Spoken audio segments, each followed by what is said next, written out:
Hey, everybody. Welcome to the Ball Card Show, the sports podcast for the sports collector. This is season 5 and episode 15, and we're going to jump right into it. Let's go. We'll go. You're the one supposed to lead this thing off. You just drop that in my lap. You always do. 5 years. I just wanted you to feel the pressure that I'm under. Okay. Well, What's now I do. Like? I don't like it. You go ahead. Exactly. My point exactly. Big week for us. We've been on the go like crazy. You hear us complain about this nonstop, but it really has been nuts for us. Once again, thank you everybody that's been joining in, whether you found us on TikTok, YouTube, Instagram, or saw us at a local show. It has been really cool to run into a lot of you in the last couple weeks. And then just as the video stuff's been gaining more traction, meeting more of you. If you don't know this and you haven't followed us on any of the socials, I'll give a quick plug here. We're most active on TikTok right now, as where a lot of the base for the podcast is. And we go live a little bit before each podcast episode to see what you're thinking about, questions that you may have, to make sure that we're delivering content that's valuable to you. So if you've not joined us on there yet, keep an eye out. I do a lot of eBay content throughout the week in lives, and we do that before every episode. Anything I'm forgetting on that? No, I think you got it. Make sure to check that out. A quick reminder, tonight, this is Thursday as you're seeing this. Thursdays at 7 p.m., we are always live on Whatnot. We run sudden death auctions for 2 to 3 hours. Usually do 200 to 300 auctions in there. We have consistently been upgrading the quality of the inventory. You're going to notice that this week. Tons of mem, game use stuff. We've had a big push for the early 2000 stuff. We take requests and we try to find this stuff for you. So make sure to hang out with us. Even if you're not going to buy anything, we'd love to see you in the room. Absolutely. Yeah. You've added nothing. No, this is you right now. When do we make a shift? I'm the reactor guy. Are you? Yeah. You throw the pitch. I swing at the pitch. That's the vibe. That's what we do. That's a take. That's interesting. All right. Let's jump into a little bit of news relative to the hobby.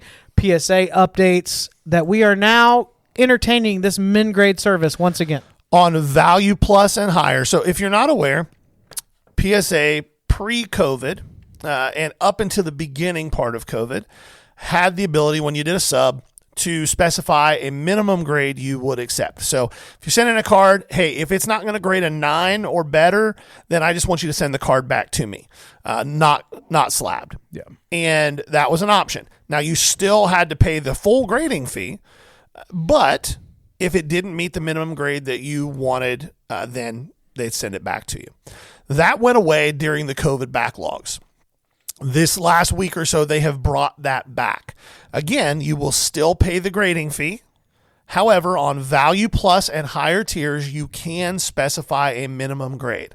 Now, in my opinion, this is a really good thing. A lot of people didn't even realize it went away. I've heard people talking about this going, I didn't even know this disappeared. It did. I think it's a good thing for 2 reasons. One,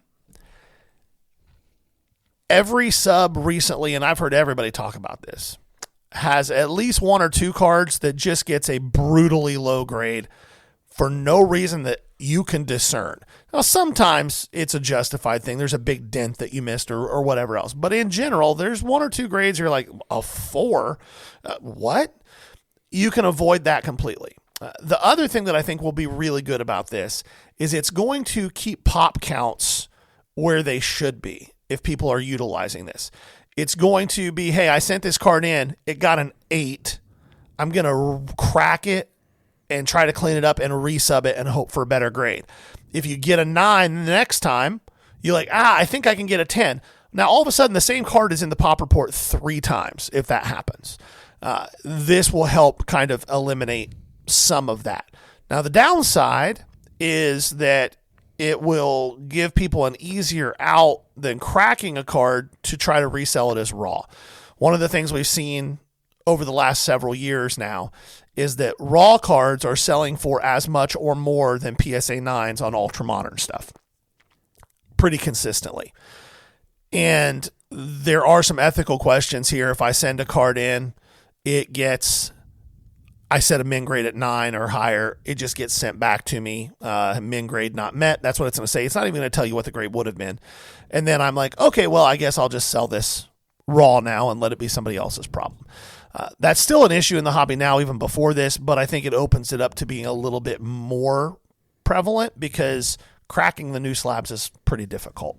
So that's my thoughts on it. That was a long swing. Yeah, it was. Yeah. I reached way back. It was like pre-pitch count swing. Yeah, I pointed. Like stepping out. I did. I doing went, the gloves. Called my shot. We definitely got an elbow brace. I did the Nomar thing. Ankle brace. You got to get the signal from the coach. And Yeah. then you had 2 more minutes. Yeah. The only thing I would say about this is if all of you would be willing to put on your tinfoil hats with me real quick. The hobby's rigged. PSA hates all of us. If I'm wearing that hat, I'm going to find it quite coincidental that the Min Grade service has once again been reintroduced at the exact time that there's a massive backlog. And isn't it convenient that now a PSA grader can say, it doesn't look like a 10 to me, and they said a Min Grade of 10. Now I don't have to grade that, and my efficiency just went up 300% in a day how many cards I can get through. That's a fair now point. Take the hat off. PSA would never do that to you or me. They're so fair. They're so kind. But most of all, consistent with their grading. Here is the rebuttal to that. Okay. The rebuttal to that is that, again, this only applies to Value Plus. The backlog is currently on Value Bulk. Okay. What's the turnaround time on Value Plus right now? Less than 30 days. Okay. Yeah. So that's the rebuttal to that. The bulk is where the massive backlog is. That's where your Value Bulk is, 4 or 5 months right is now. Is Value Plus where the massive group subs are, or only No, Value that's Bulk? Value Bulk. That makes sense. Yeah, that's Value Bulk. So I'm allowed to be an idiot and still be concerned with what they're doing. for sure. I don't think it's a terrible point. It's just there is a rebuttal to it. That's all. They usually don't have a rebuttal, but in this case, you heard it here, folks. Gary strongly defending PSA. I wouldn't say strongly defending. You heard it here. Geoff Wilson, our favorite hobby influencer, had a little rant this week. Oh, you're going to tee off and I'm going to swing? I thought I would switch it up for you. I just thought I would switch it up for you. All right. Well, we are, but we're just going to talk about his rant. No, I like this. I like that they're getting behind the scenes right now. Yeah, to see what's happening. Just to see how chaotic this had a little rant this week, and Jason directed me to it. I want to get Jason's just thoughts on the rant before I get into mine on it. So, just a quick recap. It's been entertaining for us to see some of the comments. So just for clarity, let me start with this. We're a sports card podcast. We pride ourselves in being considered the garage band of sports card podcasts. We did this for 4 years before anybody really knew, except for locally, that we were even doing this podcast. Right. During those 4 years, anytime something happened in the hobby that was relevant, a sports card podcast covered it. Here we are in year 5 with video, still doing that because we are a podcast talking about things happening in the hobby. When that is true, influencers are going to be talked about. So if your favorite breaker does something that we would say is borderline illegal, criminal, poor customer service, we're going to talk about it. Yep. If an influencer says something that is brilliant, we're going to talk about it. If they say something that is stupid, we're going to talk about it. You're going to notice a theme here that if something happens in the sport card space, hobby, industry, whatever, the sports card podcast is going to talk about it. And that's not chasing I'm not clout. done swinging. You can say that we're riding coattails, we're doing this or that. Yeah, we're talking about things happening in the hobby, trying to be relevant and a source for that information and dialogue. That's how media works. If you don't understand that, I can't really help you that much more, but we're going to continue to do that. So before you jump in and say, oh, you're knocking on Geoff, when Geoff puts his soapbox up and says, I'm going to address the hobby and I'm going to give hard takes nobody will believe, which ends up being the version of mild salsa at a restaurant that's not authentic, right? It's Taco Bell hot sauce. It's Taco Bell hot sauce. People like it. Nothing wrong with it, but you didn't whip that up fresh, okay? So we're going to just address this issue. He was saying that, and this is one of those pieces of content he released where I think he does have some merit in some of the things he's saying. Some of them seem wildly hypocritical to me. However, the gist was he's tired of people saying the hobby is dead. Do I hear it from time to time? Yes. Does he have a lot of people in Cards HQ saying the hobby is dead? No, he does not. Are there probably people in his comments with his content that are saying that? I'm sure. Everybody wants to say it's junk wax. Everybody wants to say that collecting is dead. Everybody wants to say it's just a lottery ticket now. We happen to know that's not completely the case, and Geoff made a good point of saying this. Like, when he was a part of the junk wax era, there were still hits that everybody was chasing. He was talking about the Griffey rookie. He was talking about the Mattingly rookie. You said I could swing. So he was like walking through in the junk wax era. There were hits and people chased them. The gist of what he was saying, the products are just so much better now. So collecting can still exist and people can still chase hits. There are still set builders, but it's not 750 commons that people are putting together. That was the gist of it. So you can't say the hobby's dead. There are still collectors. It just doesn't look like it used to look for you. Okay? Yeah. Does that completely cover that is there any bias in the way I'm saying that? No, not at all. I think you covered both sides of it. My reaction to it was, I'm going to try to be somewhat diplomatic because, like Jason said, there were. Don't be diplomatic. Be diplomatic. Just, I like this. I did. This is true. This was crap. Okay, so he said a few things that were true. It was all canned and somebody wrote it for him. There you go.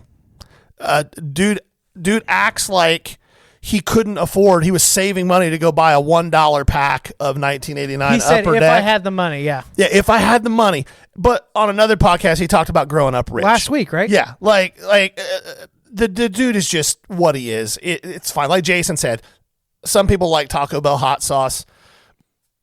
It's okay. I love that was what I went to. It's like, yeah, I'll break this down for you. It's about salsa, really, when you think about it. At the end of the day, things that two fat boys can relate to. I don't like disingenuousness. I don't like pretend. I don't like hypocrisy. And another screed this week talking about responsible actions in the hobby and people getting in over their head on things and how breaking, there maybe should be warnings on things. It followed it up immediately by their sponsored segment from Arena Club where they ripped $500 packs digitally that they're getting paid to do. There's nothing wrong with Arena Club. There's nothing wrong. No. Honestly, they have a little bit of a better reputation than many of them That's out not there. the issue. The issue is the blatant hypocrisy. Yeah. That's the issue. Yeah, you can't rip that many cases of mercury on a flight and then also talk about how the products are just better, but it's really the same. Well, and my favorite was when he was like, you should just take your entertainment dollars because all this is entertainment. If you were going to go to the movies this week, then you decide to stay home and get it. How many of your breaks, Geoff, can somebody get into for $24? How many movies can you get into for $24 on the night? Not too many. Well, I mean, I missed for $50. I missed the dollar theater. Yeah, man. that was it. I But the point, he is so afraid of taking a stance on anything that he just gives emotion and then just gives both sides of the fence every time. It's so frustrating. I do want to commend him on this thought that I don't disagree with, which is there are collectors still out there, and there's a new wave of true collectors, not just flipping, where I just had to completely push back against the content, which, hey, the reason we're giving Geoff this much time is if we made a video that was like a decree thinking we give a State of the Union address to the hobby, we better bring it and bring good points to the argument. Yeah. So that's the platform he's going off of. That is the way he's presenting the information. Nobody asked him for a State of the Union address. Nobody elected him to be the hobby president. That's for sure. And when you talk about him having writers for his videos, he admitted he didn't even write his book. He didn't write Collecting for Dummies. He was not capable of writing the book Sports Car Collecting for Dummies. He needed to hire someone to write a book about collecting for dummies. So I'm going to leave that there. I only said it a couple times. But the other part he was talking about was like, it's just a different product. It's better now. There were cards that were valuable then. It's not the same. In 1989, when you went and bought a pack of Upper Deck, it did not cost you a car payment to get into that box, right? Correct. The box was $36. $36. Which in today's dollars is probably like $72. But Geoff, you referenced Upper Deck as the high-end product. What does a high-end hobby box cost now? A mortgage. At least. I mean, the highest end, let's take 10,000, 12,000, 15,000. Yeah, so we don't have, and you even reference that too. So you can't say it's the same game. It's not the same. Are the principles that they're the same? Yes. And you brought up a really good point in defense of Geoff. What you were saying that you remember the collector saying through the junk wax era. Yeah, I mean, this complaint that everybody's just chasing the newest thing has been around forever. Not just the junk wax era. Since before that, it was people started complaining when people only wanted the newest rookies and they didn't want anything from, and that was the 60s and 70s. Ever since sports cards became anything more than something that kids bought at the grocery store in penny packs, you know, 1 card in a penny pack with a piece of gum, 5 cards in a nickel pack with a piece of gum. Ever since it became anything more than that, people complain about the hobby changing, and their easiest way to make that complaint is, well, there's nobody collects anymore. And what they're really saying is nobody wants my crap. That's what they're really saying. Nobody wants the crap I have, so it must be, everything in the hobby must be trash now because what I have is great. Or they were convinced that what they were buying was only going to go up and to the right. Yeah, Greg Jeffries. They thought they were going to be in for, and it's not. Wally Joyner. I think there's probably some fatigue if you've been in the hobby a long time of so many people brand new to the hobby throwing out all this terminology that, over the years, these parallels are going to change names 20 times to try to keep them fresh. That, the majority of these players people are excited about in Ultra Modern are not going to pan out. Everyone cannot be a star. That is not how it works, despite the fact that you all receive participation trophies at the end of the year. There's only so many stars in each sport that are going to emerge. There's only so many rookies that are going to make it. And I think there's some fatigue from those collectors of, hey, everybody's trying to push the new thing. Isn't this the greatest, the greatest, the greatest? Wait till you've been taken to the cleaners on a handful of stars. Wait till and I think that is part of it.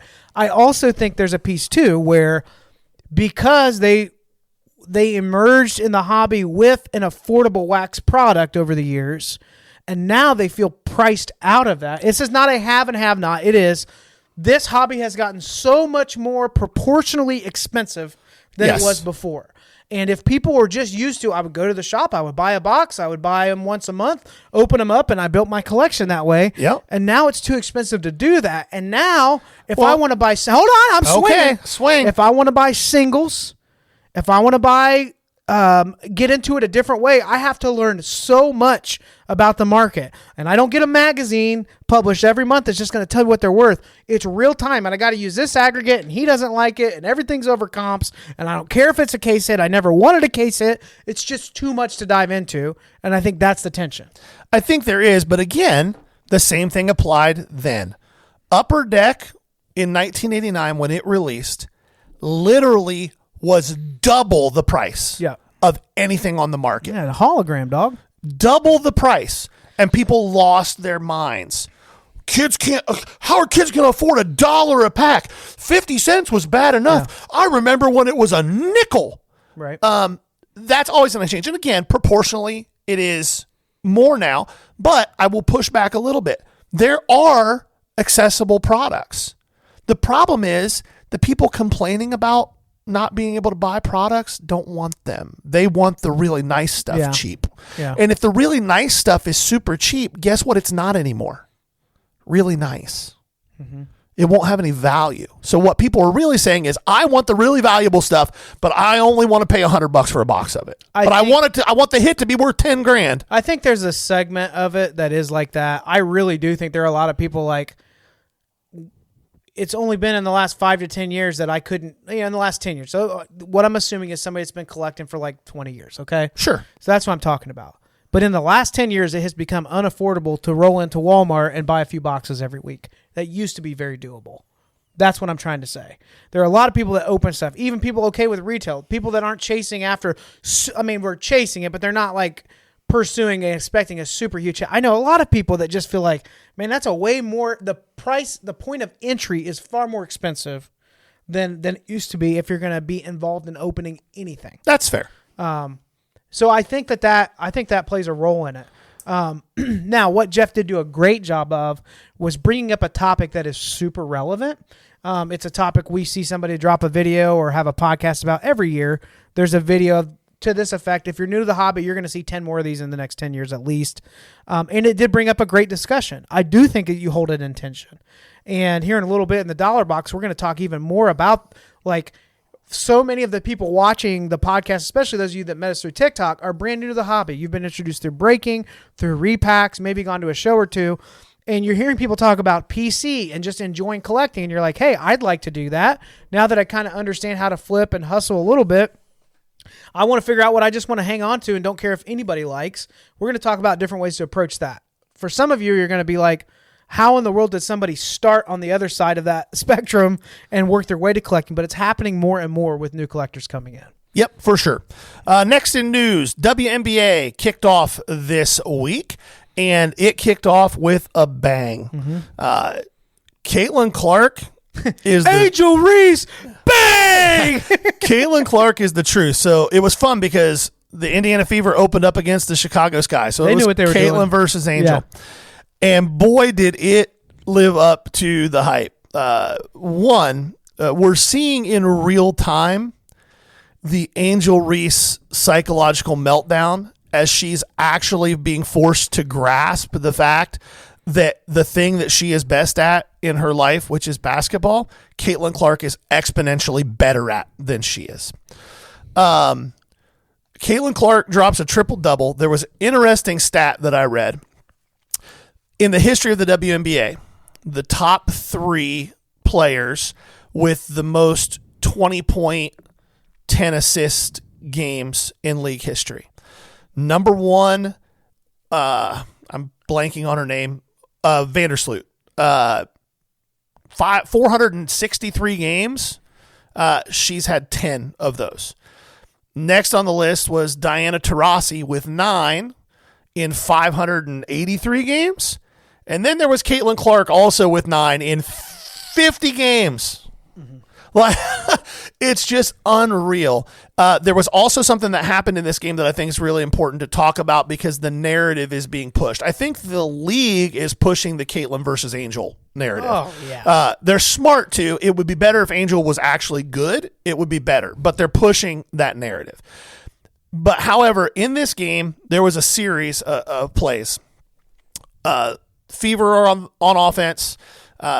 Angel Reese hard fouls somebody on Indiana's team, and it doesn't get called.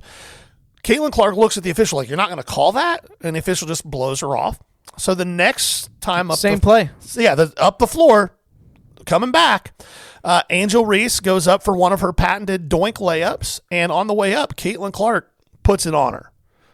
Puts it on her hard. Now, was it an intentional foul? Absolutely. Yep. Did she give it a little bit extra? She sure did. Yep. She was defending her teammate. She ended up getting a flagrant 1. Angel Reese lost her mind. Started MFing Caitlin Clark like she lost her mind. And here's where it got weird, and this is something I think is really important to address because you may have seen something about this in the news and got a different take on it because people are absolutely clipping this statement from the NBA up to make it look like something that it wasn't. After this occurred, there were people in the stands being accused of saying some pretty awful things to Angel Reese that were racially based. There is no place for that. None. You can absolutely say horrible things to Angel Reese just about her basketball play. There's no reason to be racist in any situation. The NBA comes out with a statement that says we condemn this, we are investigating this. I have seen this clipped up to make it look like Caitlin Clark said something racist or that somebody on the court said something racist. That is not what occurred. So if you saw those clips and you're thinking that there was that kind of a vibe going on, that's not what happened. This was from the stands. That being said, guys, Caitlin Clark keeps dropping triple doubles. She's going to be on TV 47 out of 49 games this year. Mm-hmm. Her market ain't dying anytime soon. No. Her market is not dying. You had a really good buy on a Caitlin Clark card this week that I think doubles in the next month.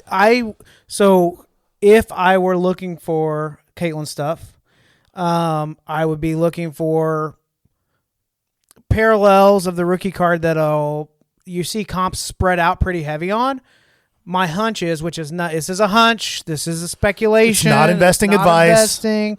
My hunch is those ones that you see a larger spread on, you're going to see the top end of that grow a little bit. So in this case, I was able to get a variation ice rookie, and I got it around $70. There's some comps there, but there's a couple recent ones well over 100. I think within a week or two, that's the baseline, and then there could be a little more excitement with it. So it's one where you can target the top end of comps.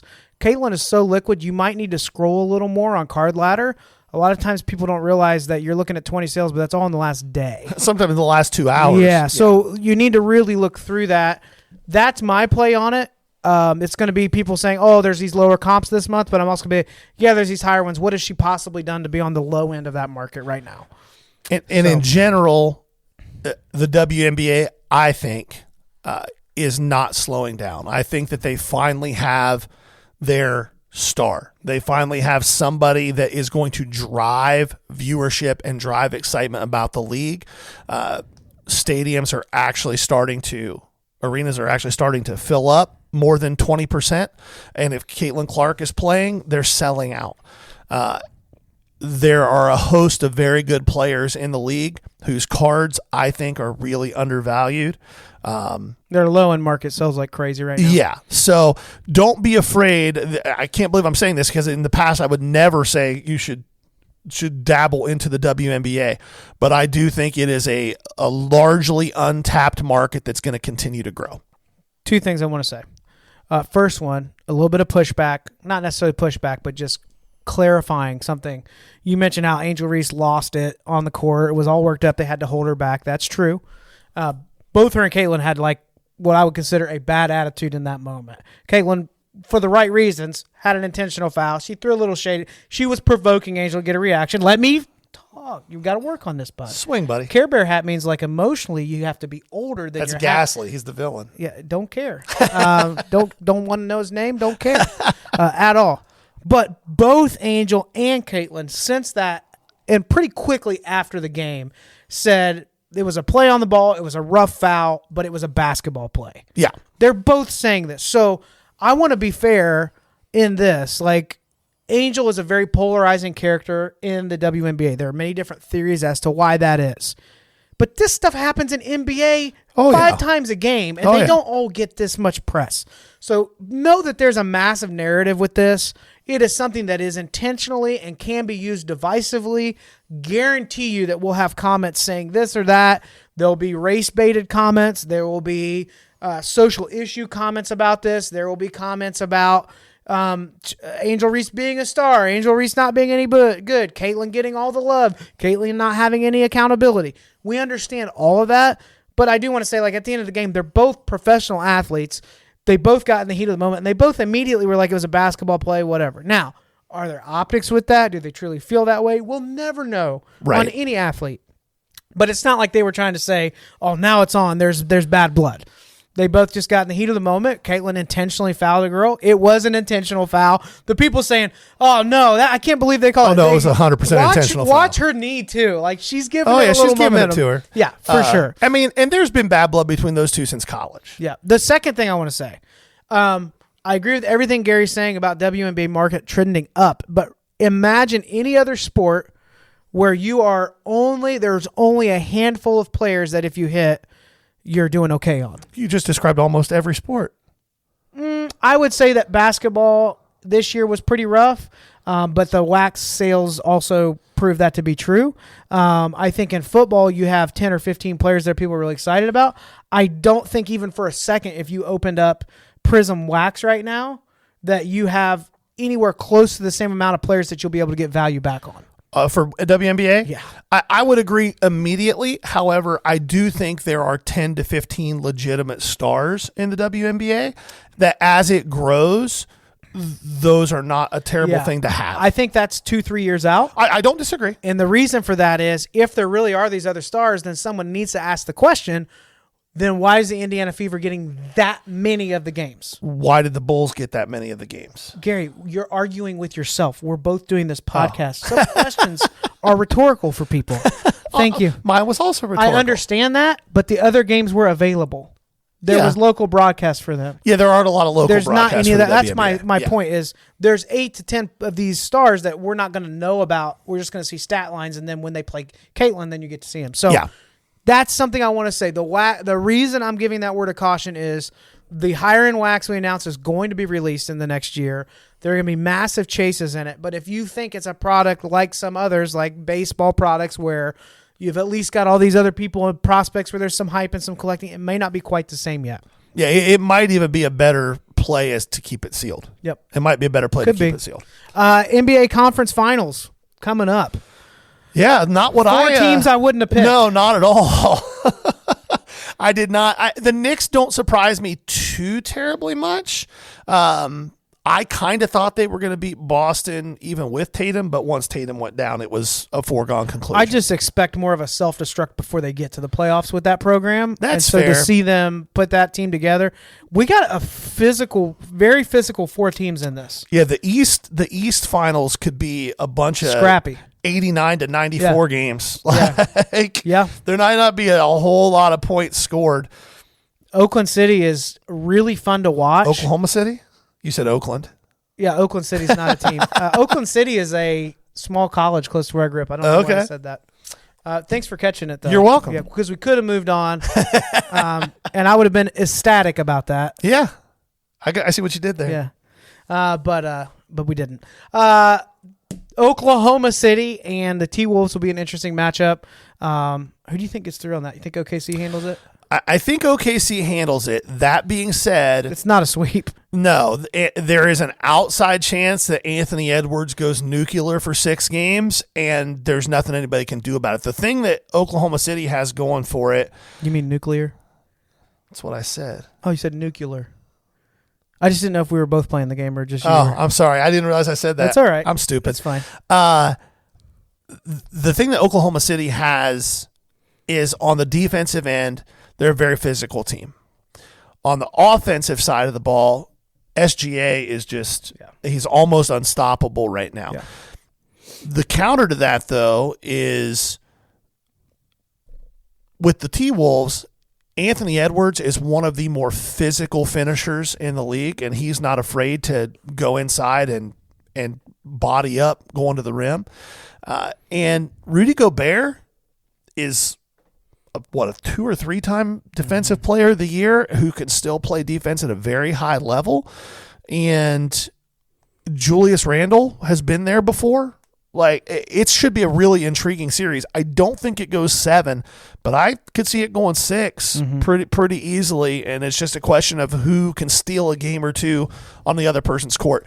In the East, Tyrese Halliburton, for the Indiana Pacers to get to the finals, Halliburton is going to have to do what he's done for the first 2 rounds. Which he's proven to be able to. Yeah. I mean, everybody knew he was a great passer, a great distributor of the basketball, but I don't know that anybody anticipated him going out and having multiple 30-point games as a scorer. They're going to need that from him because when the lights shine the brightest, Jalen Brunson is the truth.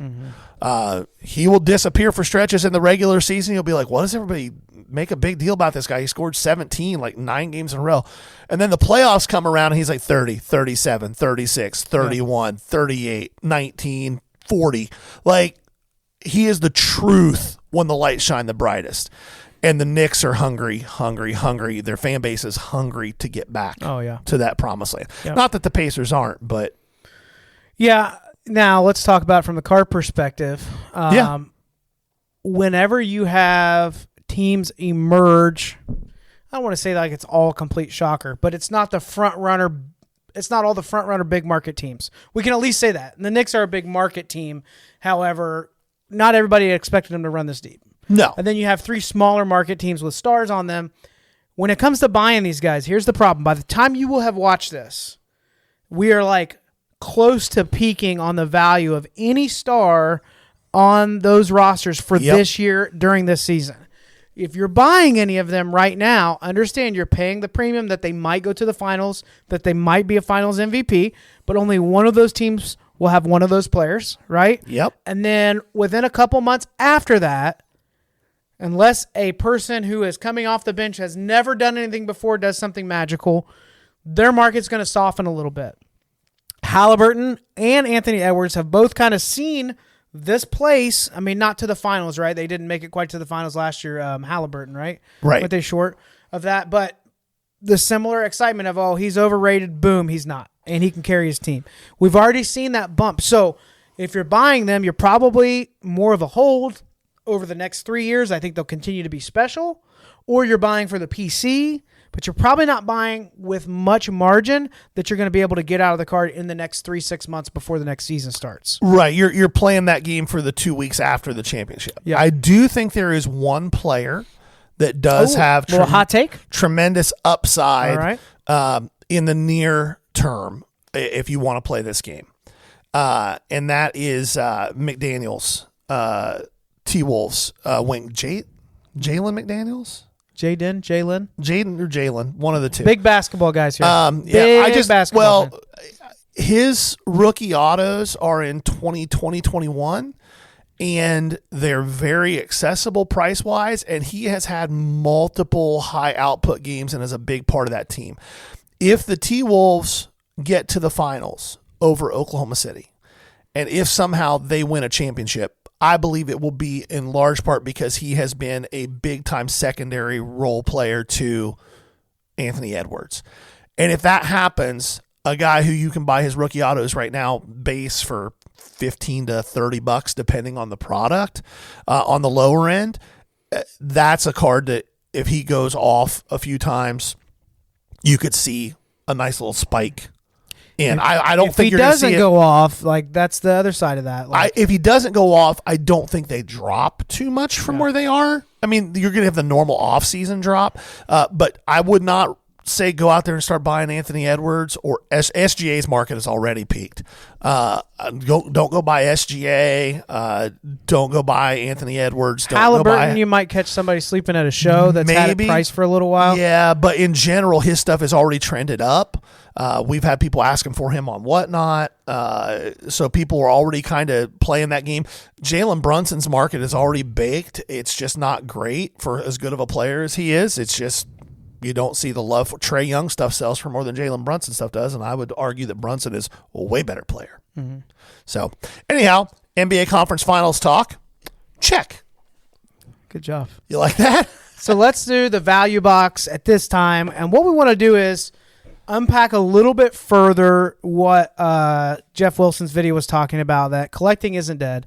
And Gary and I certainly agree with that. And as we said, there were some good points that he made in his video, certainly things that we have different opinions on.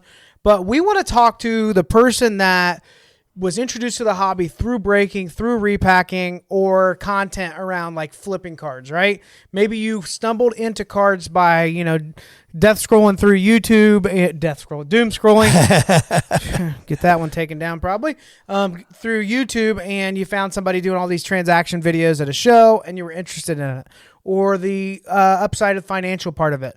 But now that you're into this, you're kind of enjoying the hobby a little bit. You want to figure out what you want to collect to have your own PC. It's nice to enjoy the hobby. Even as a dealer, we have things that we collect just for ourselves, our PC, personal collection that we hang on to, or things that we like to have, even if it's not a specific player. And it's separate from the things we're always trying to do business with. We might have a number on a card, but we'll throw a ridiculous number on that. We really don't care if it sells, right? Yeah. So if you're in that space, we want to talk through different approaches you have. Maybe you've been collecting for a while, and one of the ideas that we have here for you may be something that kind of sparks an interest, and then you find yourself down the rabbit hole of building out a collection or set or whatever. So that's what we want to do. This is going to be pretty elementary focus on like how we would approach beginning to collect from certain genres, etc. But let's just jump right into it. Let's do it. So when we're talking about collecting, we're talking about things that you actually don't mind hanging on to forever, potentially. There could be a lot of different reasons for that. You don't have to argue. Well, I would just say that in general, that's the thought process for collecting. You're collecting it. You're not buying it with the intention of selling it later. I have three things that I PC, three people that I PC. I do have cards that are in my showcase that I don't care if they ever sell, but they are for sale. The stuff in my PC is never for sale. It will go to my kids, and if they choose to sell it, they can. It's not going to be worth a lot because I PC the stuff that has stood out to me over the years. My favorite football player of all time is Ken Anderson. So I PC Ken Anderson stuff. I've been very lucky to have him be my favorite player because I can buy his stuff cheap and I can get nice stuff and enjoy it myself. Every once in a while, I just pull it out and look at it because I enjoy it. I PC Ed Oliver, the Bills defensive tackle. I PC him because the first time I ever saw him play was his first college game. He had just turned 18. He was in the 3 technique. He crossed the guard's face, grabbed the guard by the chest plate, grabbed the center by the chest plate, and used them to sack the quarterback 3 steps into a 5-step drop. And my jaw dropped. I was just like, oh my God. So when his stuff came out, I started collecting it. And I've recently started collecting nicer Luke Kuechly stuff because I think he's the smartest defensive player that I ever saw play. And I thought it would be fun to start collecting him before he got the call to the Hall. All random things, you'll notice there's a theme. They don't get a ton of hobby love, so they're not super expensive. And as a dealer, I don't have to worry about going broke at shows as people bring stuff up to me to sell to me. I feel terrible for people who, I don't know anybody who actually does, but who PC Patrick Mahomes. People with money. Yeah, maybe. There are people with money that absolutely do that. In general, like, that's why I PC what I PC. Yeah. There's a lot of different approaches to it. So there's some people that just PC a player, but it doesn't even have to be like that. So my personal PC is Eric Davis from the Reds. He is affordable, although in Ohio he does do pretty well. He does all right. He'll move quick. He's fairly liquid for the status of star, I would say. Yeah, for the Hall of Very Good. Yeah. Dan Marino, that can get a little bit pricey, but doesn't have to. You got a cool one today. Yeah, I did. Do you want me to brag on you? Or you no, I was going to brag on yourself. No, I'm going to shout out the listener who gave me a great deal on it. John, I appreciate you. Gift for Jason, and he was happy. I was happy. You were happy. Everybody won. Yeah, it's a sick card. Marino, other Dolphin stuff, but I'll target as I was growing up, I really liked the defenses. Basically, all Miami had for 15 years was, but it was pretty tough. And so, the Zach Thomas, the Jason Taylor era, that stuff's fun for me. Cameron Wake, yeah. So that stuff that I'll PC, and then random Reds. I also this last year dove into some set building. So I'm about 60% through the 1969 top set. Whenever I have time and the resources to mess with it, I'll go digging at shows. Whenever I don't, it's waiting on me to finish it. My goal with those sets is it would be cool for me to have 10 or 15 complete sets of vintage cards that carry some value for me to leave behind when I'm gone, and the family's going to oh my gosh, we didn't even know these were here. Right. And they're worth some money. So there's a lot of different approaches. There are people that will just PC a certain set or certain error cards, or I'll tell you this from the low-end eBay market, there are people that just select PC really oddball versions of cards. Yeah. Not necessarily valuable, just weird. Weird stuff. So let's talk through how you could get into the different categories. I kind of wrote out different options, but the traditional way that we've all heard about collecting, Geoff was even referencing it in his video, was set builders.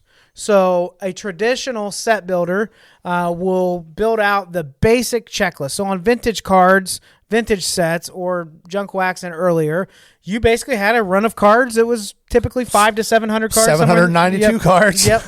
And it was, everybody was in there. There were rookies in there. Some of them were miscut and had the other player on the card. Some of them were clean, but you just took your time to build out all 792 cards in the set. Then you have, you have people that will do that currently. I don't see that happening as often in this market now because of the price point. For people to get a bunch of base, it makes it kind of challenging to open wax to get into that. And so many people throw away base. Set collectors hate it when they see that. The thought of cards being thrown away just bothers them. They don't necessarily want them, and they're not necessarily even building the set. But how could we throw them away? It's because there's just bajillions of them, and a lot of people don't build sets anymore. Set building can be, I know this sounds counterintuitive, it can be a viable lower price point of entry way to have a very targeted collection base.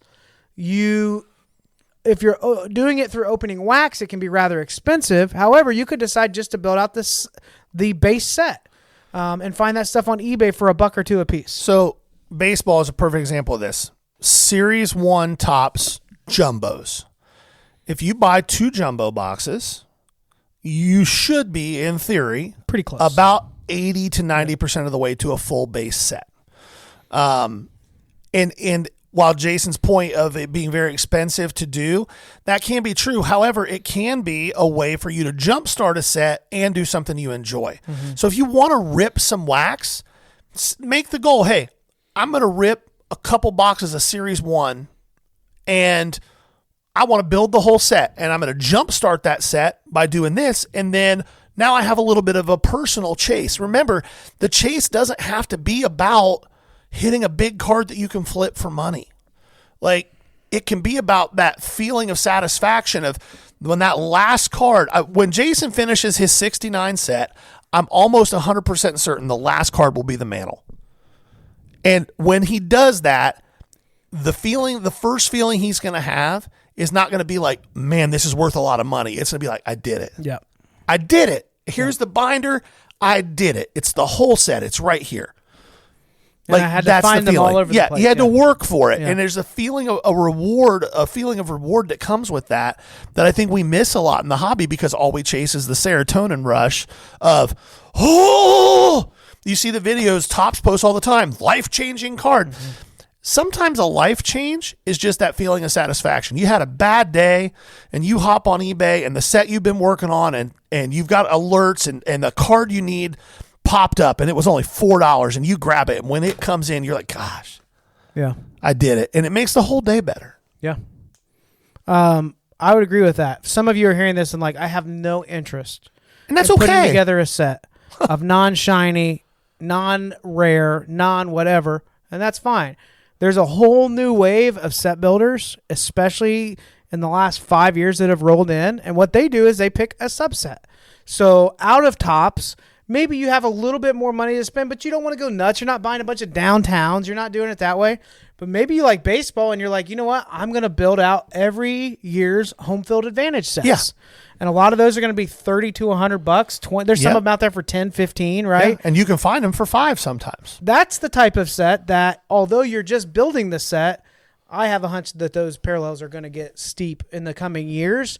But that's one where you're kind of taking these they're case hits, right? The home field? Yes, they're case hits. Case hits, full set, nowhere close to the cost of everything else. How are we doing on time? Let me take a look at your watch right now. We're good. Cool. We're good. And you're able to build that subset out. It may be a cheaper insert set. Maybe you like Mosaic had these really cool images of the Bang set. Do you remember that? Yeah. Where it was like in a landscape, really cool shot. Maybe you want to build out a parallel set. There's affordable ways to do that. You can go to Cardboard Connection. What other sites? Beckett still does have a checklist. Any others that you go to for that? Cardboard Connection is the big one. It will break down the set, all the subsets, the variations of that set. And a lot of these now, it's like, oh, I like, all right, so let's say it's the Bang football set, right, out of Mosaic. They have numbered to 5. They have you could pick a certain colorway of that. Well, that's what I was going to say. Just do the base. Like, there are so many ways to build a set that doesn't have to be 700 cards. It doesn't have to break the bank. And it visually is going to look really cool. There's awesome ways to display that stuff now. So there are subsets as well. Yeah, for sure. And again, to Jason's point, maybe you don't want to collect a base card set. And that's fine. To be frank, when it comes to ultra modern stuff, I don't know too many people who do. And that's okay. But if you're going to collect a set, maybe you pick a set from your childhood. I've always had a soft spot for 1990 Topps. They're corny looking. They look like comic book frames, and I loved them. But if you're doing this, maybe you want to do a whole set. Mosaic is great for this. You want to do a whole set. You don't want to do the base. Pick one of the reactive colors that aren't numbered and build the set. Yep. So you can do that. We talked a little bit about the idea of a PC. Figure out who your favorite players are. And I would really recommend not just like my favorite team. It's easy as a Bengals fan for me to say, I love Joe Burrow. Well, so does everybody else. And that's okay.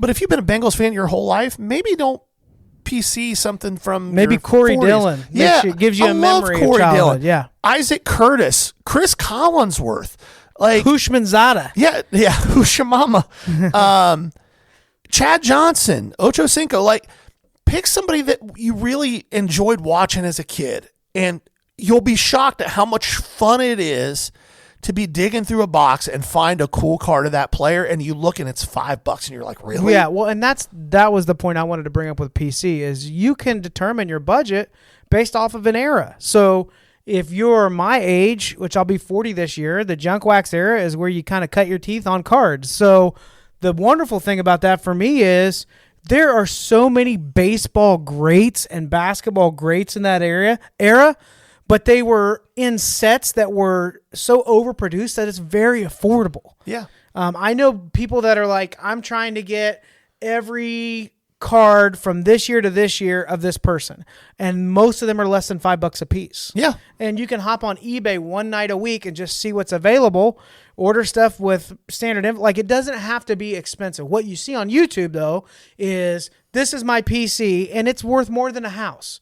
That's not where everyone lives. Right. That's not. So you can absolutely have a nostalgic PC, and it can be an expensive player and be affordable.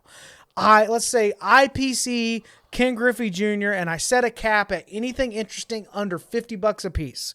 There's still you will have thousands of cards that have not been repeated and still not even be touching the surface on what's available out there. And what's really cool about doing that, especially if you are really plugged into the community, and when you're collecting and you're PCing stuff, I really recommend getting plugged into the overall community. Mm-hmm. And here's why.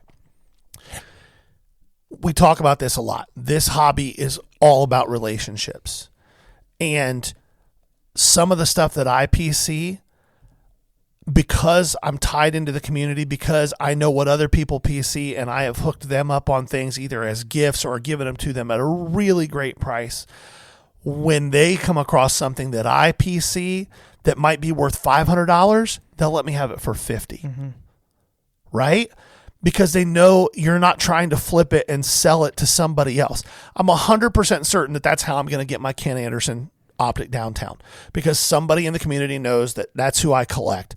I'm not trying to flip it and make money on it. It's never leaving my possession, and they're going to sell it to me because they pulled it and they're in it for $50 and they know that that's something that I collect. That's a big part of it. It's so much more enjoyable to PC in a community because people help people. And you'll find out really quickly how that works, and it's a lot of fun. Yep. So if you're not somebody that's collecting, you hear people talking about it, you're in the hobby, ripping, chasing hits, and you have a little bit of fatigue, I'd just encourage you.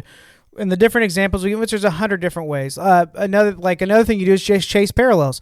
I am a person who buys cheaper things in the card space. When I started setting up at shows again, that was the biggest leap. Was I mentally was like, cards up to $50 don't exist. If they walk up in bulk, I'll buy them. But for my showcase, I'm targeting $50 to $500 on most stuff. Yeah. That was a shift for me. One of the rules I made for myself is every month in 2025, I'm buying a one-of-one. Yeah. It can go in the inventory, it can go in PC, but I'm buying a one-of-one. I have licensed one-of-ones that are worth a good chunk of change, and I have non-licensed ones that'll go in the showcase for $50 to $75. The point is I'm forcing myself to collect something a little bit different. Now, are all these PC? No, but it's a way of setting a goal of like, hey, I made a goal that I'm going to collect a one-of-one every month. I know that sounds silly, but for some of you, that may be a way to enter in, to find a good spot. You can do this on your own budget and just enjoy the hobby, enjoy collecting. And setting a goal is a really good part of that, because if you set a goal and you give yourself a budget with it, you can keep yourself from falling into the trap of overspending, of getting sucked into something that you can't really afford. This should not be a hobby that causes you financial stress. Right. This should not be a hobby where, and listen very carefully to me, because I know I'm talking to some of you right now. This should not be a hobby where you're hiding the credit card bills from your spouse. Ever.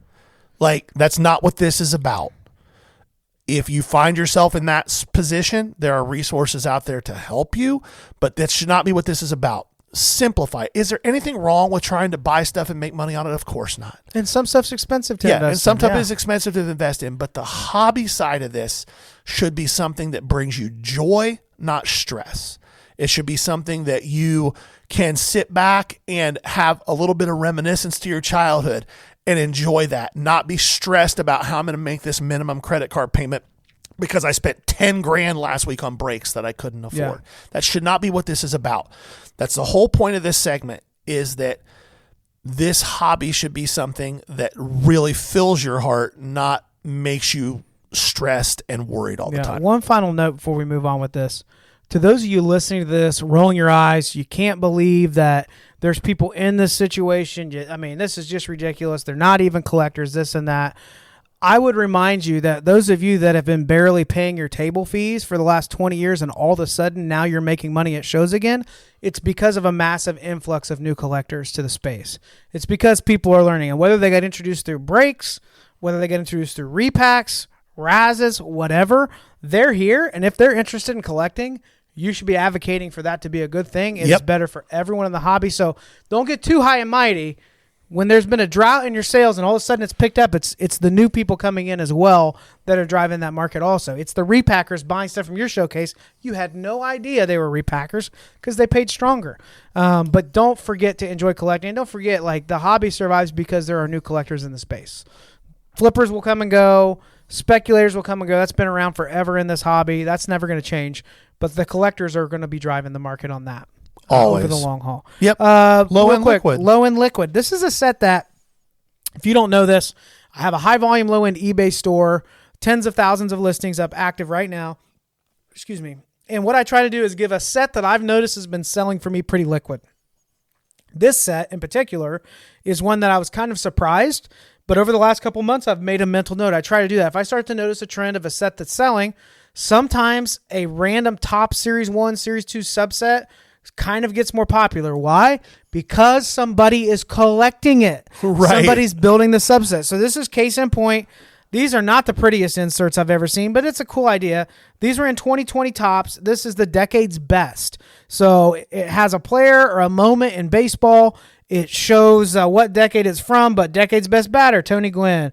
Decade's best award winner from the 50s, Willie Mays. Decade's best pitcher from the 70s, Bob Gibson. So tons of categories. It's a pretty large subset. All these in my store are like $199 to $249, but I'm noticing that they're starting to pop off. I know for a fact there are tons of these in the dime boxes that you'll see at an LCS or at a card show, or you can buy you might be able to buy the whole set on the cheap and split them out on eBay. Yep. But this week's episode of the Low End Liquid will be Decade's Best. Not huge markup, but they're starting to sell kind of quick for me, and there may be something going on there. Check them out. And again, as a reminder, on the low end stuff, Jason will tell you on a $1.99 sale, you make what, 40 cents? 40, 50 cents, yeah. That's 25%. Yep. That's solid numbers. Okay. The Lookout. Last thing this week. This is one that I really was excited about because I was excited about this kid when he got drafted. I thought he was drafted way later than he should have been, and only because he doesn't fit a typical first base profile, because he doesn't have tons of just raw power. And that is CJ Kayfus of the Cleveland Guardians. He was drafted in 2023, third round pick.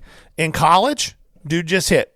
He doesn't have great raw power, and he's a first baseman, and that just doesn't profile super well. MLB teams want power at first base. Now, here's the thing. 50 grade power. He gets to it in games because he has such a good feel for the barrel of the bat.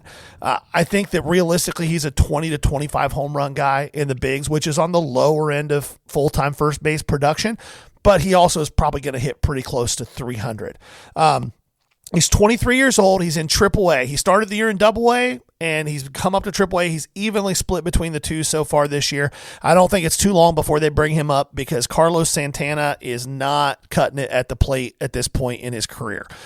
Still a decent first baseman, but the thing about Kayfus is he's defensively a really good first baseman. Gold Glove caliber first baseman defensively.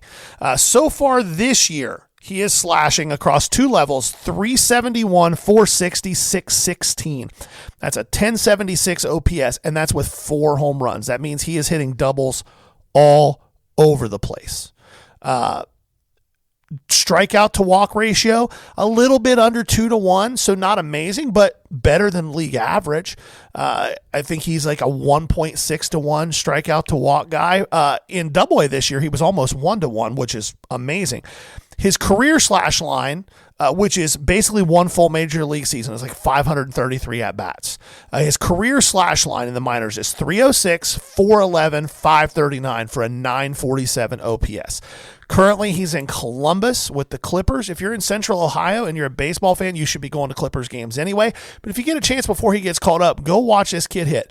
Smooth left-handed swing, nothing crazy. He's picked up a little bit more power to the pull side. Can spray the ball wherever he wants to spray it, though. Good eye for the batter's box. A little bit aggressive with the swing, but he doesn't chase. He does have a little more in-zone whiff because of that, though, because if he sees a ball in the zone, he's going to swing at it. Cards are very affordable right now. Again, it's 2023 Bowman draft. I want to say you can pick up his base autos for under $30 right now, 25-ish. And again, I don't think he's too far from seeing the majors this year. So this week's The Lookout, CJ Kafis, Cleveland Guardians. Before we head out, just a quick reminder, click that little subscribe button if you're watching the full video content. If you're seeing clips from this and socials, there should be a link in the bio to get to the full episodes on YouTube. These are all streamed on Apple, Spotify, iHeartRadio, wherever you get your podcasts. If you're audio only or you drive for work, there's so many ways to engage with it. We appreciate you. We are live tonight, Thursday night at 7 p.m. on Whatnot. Can't wait to see you there. Anything else I'm forgetting? No, come hang out with us tonight. Got some really cool stuff. Yeah. And then tomorrow, Friday, we will be at the Shipshewana show. Yes. Somewhere in the middle, 2 tables. Look for the big Ball Card Show banner. We can't wait to see you there. This has been the Ball Card Show, the sports podcast. For the Sports Collector. Bye now. Peace.